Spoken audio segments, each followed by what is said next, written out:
नमस्कार, city big news देख रहे हैं आप और मैं हूं आपके साथ साक्षी सोनी।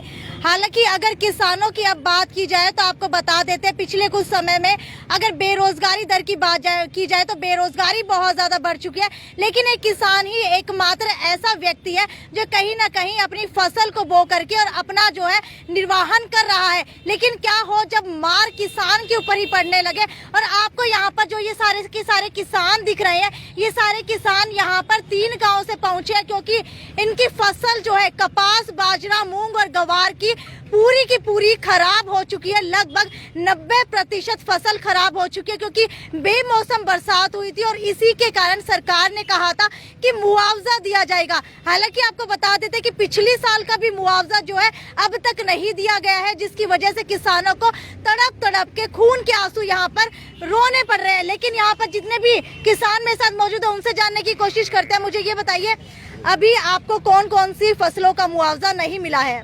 हमें कपास, बाजरा, मूंग और ग्वार खरीफ की फसल का मुआवजा नहीं मिला है, ना ही बीमा मिला है।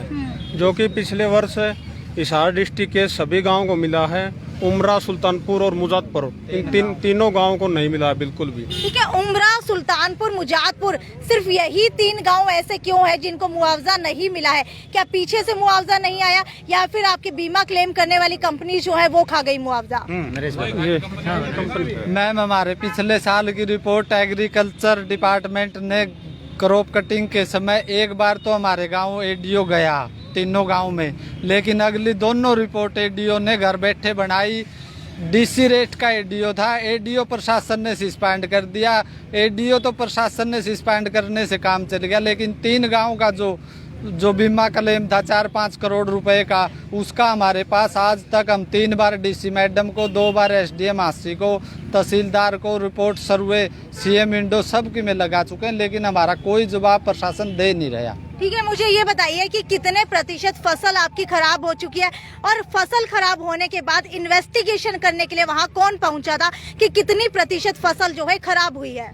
पिछले साल मैम कपास की फसल में 3 रोग थे। एक तो पहले सूखा था, उसके बाद झुलसा रोग जो टेम्परेचर अधिक होने से, तीसरा था जी सफ़ेद मक्खी का। एडीओ हमने डीसी मैडम को या ज्ञापन दिया, वहाँ एग्रीकल्चर के अधिकारी गए, उसमें एडीओ और एसडीओ दोनों ने क्रॉप कटिंग करी। फर्स्ट क्रॉप कटिंग करी, उसमें 70 से 75% नुकसान दिखाया गया, लेकिन सेकंड और थर्ड क्रॉप कटिंग में उन्होंने वही नुकसान 40 और 30% पे लेके रिपोर्ट यही दफ्तर में बना दी। और उसकी बदौलत बीमा कंपनियों ने हमारा क्लेम नहीं बनाया।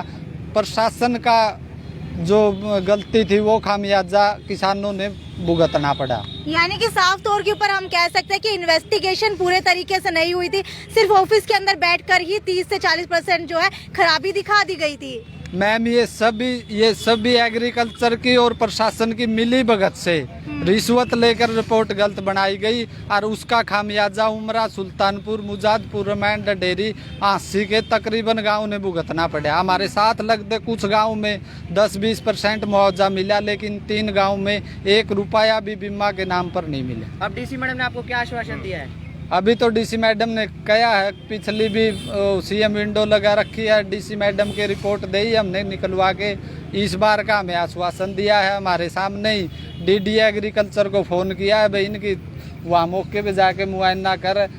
लेकिन प्रशासन एक गलत काम कर रहा है जी। प्रशासन पानी गैर मौसमी बारिश का कहीं पानी भर रहा है उसको खराबा मानता है, लेकिन बाड़ी की जो नरमा की फसल है, ग्वार और मूंग की फसल दिखण में तो ठीक है जी, लेकिन अंदर से खत्म होगी। जहाँ 20-22 मन 25 मन एकड़ होनी थी, वहाँ 2-3-4 मन एकड़ है, उसका नुकसान नहीं मान रही।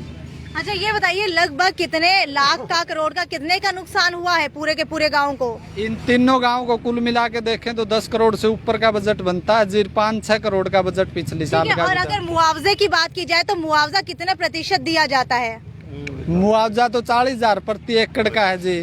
प्रीमियम तो भरा लेते हैं, उस टाइम तो ये 40,000 बता देते हैं, लेकिन इस बार तो सरकार ने बयान दिया है स्पेशल डिप्टी सीएम का एग्रीकल्चर मिनिस्टर का बयान आया है, जहां 100 मिलीमीटर से ज़्यादा बरसात है उस डिस्ट्रिक्ट को या उस गांव को मुआवजा देंगे। स्पेशल गिरदावरी के अंदर हमारे तो हिसार में 137 मिलीमीटर बरसात भी हुई है, उसके बावजूद भी हमें चक्कर काटने पड़ रहे हैं। आज लग पिछले 10 दिन के करीब बारिश से हो गए, आज लग कोई एग्रीकल्चर अधिकारी वहाँ फसल खराब देखने नहीं गया। और हमारे कुछ किसान यहाँ वो भी ले आए थे फसल खराब वाले, वो थैला आधा टिंडे तोड़ के रहते, बिल्कुल कीड़े हो रहे जी टिंडा में, एक भी टिंडा साबित नहीं है जी। और ये 85% सही बता रहे हैं जी, बिल्कुल सही तो 10% है जी। ये बिल्कुल किसानों के साथ धोखेबाजी होने रही जी। बीमा भी और वैसे मुआवजा मिलना चाहिए जो खट्टर साहब ने करके है। बिल्कुल आपको बता देते कि अगर अर्थव्यवस्था की बात की जाए तो कोरोना काल के अंदर सिर्फ एक एग्रीकल्चर ही सेक्टर ऐसा था जहां पर अर्थव्यवस्था जो है एग्रीकल्चर की पॉजिटिव थी। सभी की सभी अर्थव्यवस्था की अगर बात की जाए सभी सेक्टर्स के अंदर अर्थव्यवस्था नेगेटिव दर्ज की गई थी। आप मुझे ये बताइए, बुजुर्ग हैं, हालांकि अभी जो है मनदीप मलिक शायद आप लोगों के साथ आए थे, कहीं ना कहीं ताल्लुकात रखते हैं सत्ताधारी पार्टी से, लेकिन उसके बाद भी आपके ही गाँव को मुआवजा नहीं मिल रहा है। गलती किसकी मानते हैं? क्या सरकार की गलती है या फिर कहीं ना कहीं जो इन्वेस्टिगेशन ऑफिसर है, प्रशासन है, उसकी गलती है? मैडम, पहले मैं इलेक्ट्रिक मीडिया का धन्यवाद करता हूँ, आप हमारे बीच में आए। कल 28 तारीख को हमने ज्ञापन हाथ से भी दिया था एसडीएम साहब को। उसके बाद जो मैडम है डीसीए नहीं थी, एसडीएम साहब से गई हुई थी। तो आज हमने जो दिया है, पहले हम एडीसी के पास गए, कुछ 2-4 काम थे हमारे छोटे मोटे, वो बाई हैंड उसने धमकाया कुछ एम्प्लॉइज अधिकारियों को। जो हमने पहले एप्लीकेशन दी थी वो भी रोक रखी थी 1 महीना पहले। जो मिस्टर पाटिल हैं एडिशनल एडीसी, हम फिर वो बाई हैंड ले करके अब फिर वहाँ वीडियो लोग में जाएंगे, आज से दोनों काम करवाए। हाँ, मुझे ये बताइए कि आप गलती किसकी मानते हैं इसके अंदर? सत्ताधारी पार्टी बीजेपी की गलती मानते हैं, प्रशासन की गलती मानते हैं, या फिर मौसम की गलती है? गलती मैं बताता हूँ जी, गलती जो ना कोई जो ना मौसम की, प्रकृति की कोई गलती नहीं होती है। हमारे हिंदुस्तान के अंदर प्रावधान बनाया हुआ है प्रकृति के लिए, उसकी मार के लिए हमको मुआवजा दो, किस लिए है? तो एग्रीकल्चर डिपार्टमेंट की गलती है, एग्रीकल्चर डिपार्टमेंट ने किया सारा गड़बड़ हमारे साथ। जो एडीओ जो कर गया वो गलत कर गया हमारा। डीसी रेट का एडीओ था एग्रीकल्चर डिपार्टमेंट ऑफिसर, वो जो ना इंश्योरेंस कंपनी के साथ मिली भगत करके अंडरग्राउंड के अंदर वो फार्म भर के जो 72 घंटा टाइम होता है फर्स्ट नष्ट होने के बाद, वो मिली भगत करके।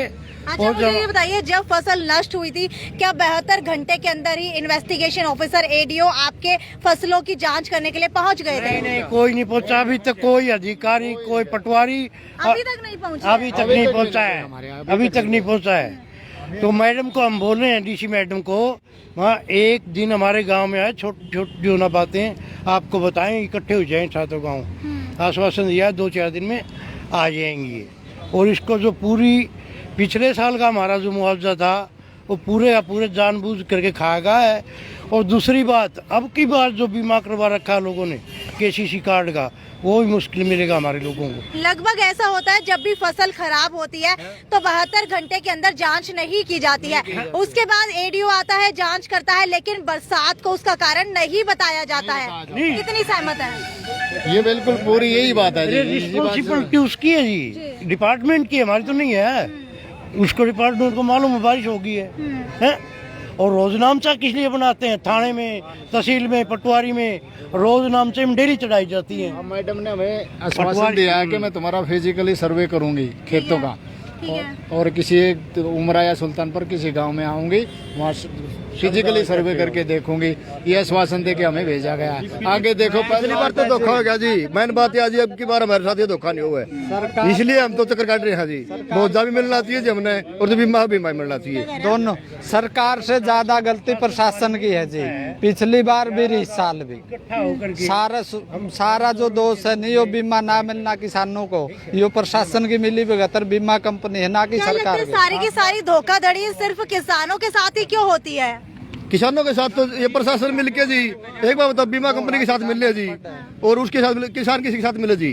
किसान तो सीधा पादरा रहेगा जी, अपना ज्यादा से ज्यादा यहाँ तक आ सका है। लेकिन मजबूरी तो ये होगी जी, प्रशासन हमने ना तो मिलता जी टाइम पे नुकसान हो जाते और मिला उस टाइम 85% सही बताते हैं, जबकि ग्राउंड रिपोर्ट देखो जी 15% ही सही है, 85% खराब हो रही जी बिल्कुल। ठीक है, क्या मनदीप मलिक आ चुके हैं? आए थे जी, आए थे जी, आए तो चले गए हैं। हाँ चले गए जी, हमारे भाई है जी। ये बताइए मनदीप मलिक कौन से गांव से बिलोंग करते हैं? उमरा गांव से बिलोंग करते हैं, सत्ताधारी पार्टी के साथ काम करते हैं, उसके बावजूद भी उन्हीं की पार्टी की तरफ से आप लोगों को मुआवजा नहीं दिया जा रहा, तो गलती किसकी है? नहीं, प्रशासन की गलती है। वो किसी सत्ताधारी पार्टी के पक्ष से हमारे साथ नहीं गए थे, वो एक गांव के नाते हमारे भाईचारे के साथ, गांव के भाईचारे के हिसाब से हमारे साथ गए थे। किसान के नाते आए थे जी। मनदीप मलिक भी खुद किसान है जी, किसान के नाते हमारे साथ से जी, हमारे भाई हैं। ये तो प्रशासन की गलती है जी, सरकार तक तो जो रिपोर्ट प्रशासन देगा जी। कितना विश्वास है डीसी के ऊपर कि वो आकर के आपके गांव की जांच करेंगी और कहीं ना कहीं जो उचित मुआवजा है वो आप लोगों को मिल पाएगा? पूरा आश्वासन दिया जी हमें जी। वो देखो कितना खरा उतरती है उस पे, वो आने के बाद पता चलेगा। ठीक है, 3 गांव के लोगों को मुआवजे के लिए आश्वासन दे दिया गया है। हालांकि डीसी प्रियंका सोनी को ज्ञापन सौंप दिया गया है और प्रियंका सोनी ने खुद कहा है कि मैं किसी एक गांव में जाकर के पूरी की पूरी फसल की जांच करूंगी, उसका ब्यौरा लूंगी। लेकिन हमारे देश के अंदर कृषि प्रधान हमारा राज्य है, लेकिन उसके अंदर भी हमेशा ऐसा होता आया है कि जब भी बारिश होती है, बेमौसम बारिश की वजह से फसल खराब होती है, तो 72 घंटे के अंदर एडीओ यानी कि एग्रीकल्चर ऑफिसर की ड्यूटी बनती है कि जा करके उसकी जांच की जाए। लेकिन कभी भी 72 घंटे के अंदर जा करके जांच नहीं की जाती है और उसके बाद बेमौसम बरसात का ठीकरा जो है कहीं ना कहीं फसलों के ऊपर ही फोड़ दिया जाता है कि फसल ढंग से नहीं उगाई गई थी। खैर, आपका क्या मानना है? क्या आपके गांव की फसलें भी खराब हुई हैं और किस किस चीज की फसल खराब हुई है, ये मुझे नीचे कमेंट सेक्शन के अंदर लिख करके बताइए और ज्यादा से ज्यादा शेयर कीजिए ताकि इन तीनों गांव के लोगों को कहीं ना कहीं जो है इनका हक मिल सके, इनका मुआवजा मिल सके। ये थी साक्षी सोनी की report, city big news bureau.